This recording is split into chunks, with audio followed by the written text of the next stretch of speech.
और खबरों पर विस्तार से नजर डालते हैं। सबसे पहले आपको बड़ी खबर बता रहे हैं क्योंकि किसानों और सरकार के बीच थोड़ी देर में बातचीत होगी और करीब 1 घंटे बाद चंडीगढ़ में केंद्रीय मंत्रियों के साथ ये बैठक होनी है। किसानों के साथ ये बैठक होगी।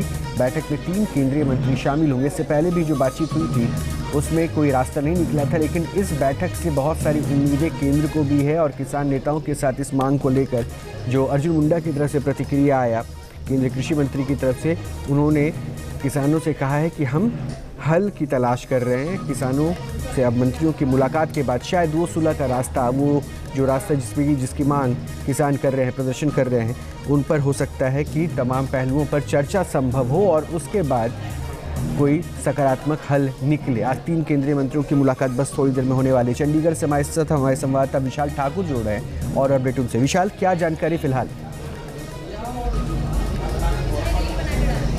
देखिए, बिल्कुल आज शाम को तीसरे दौर की वार्ता जो है वो किसानों के बीच में और केंद्रीय मंत्रियों के बीच में होगी और सकारात्मक भूमिका में किसान है। उन्होंने कल जब मीडिया से बात की थी, आज सुबह भी मीडिया से बात की, तो उनका साफ तौर पर कहना है कि हम ये देखना चाहते हैं कि अब केंद्र सरकार किस का प्रस्ताव जो है वो किसानों के साथ रखते हैं। वहीं पर अगर दूसरी तरफ देखा जाए तो किसान कह रहे हैं कि हम सकारात्मक भूमिका में हैं और हम चाहते हैं कि इस समस्या का जल्दी से जल्दी हल हो, जो हमारी मांगे हैं उन्हें जल्दी से जल्दी माना जाए। अब देखना होगा केंद्र सरकार जब किसानों के साथ जो है तीसरे दौर की वार्ता करती है। चंडीगढ़ में ये वार्ता शाम को 5 बजे शुरू होगी, तो उसमें किस तरह की जो प्रस्ताव है वो केंद्र सरकार किसानों के साथ रखते हैं। वहीं पर दूसरी तरफ अगर देखें तो धीरे धीरे जो किसान शंभू बॉर्डर पर बैठे हैं या जो बॉर्डर्स पे बैठे हैं, अब और जथेबंदियां भी उनका साथ मिलना शुरू हो गया है। अगर भारतीय किसान उग्रांग की बात करें, जिन्होंने आज 7 जिलों में पंजाब के रेल रोकी है, या फिर एसकेएम की बात करें जिन्होंने आज पूरे पंजाब भर में टोल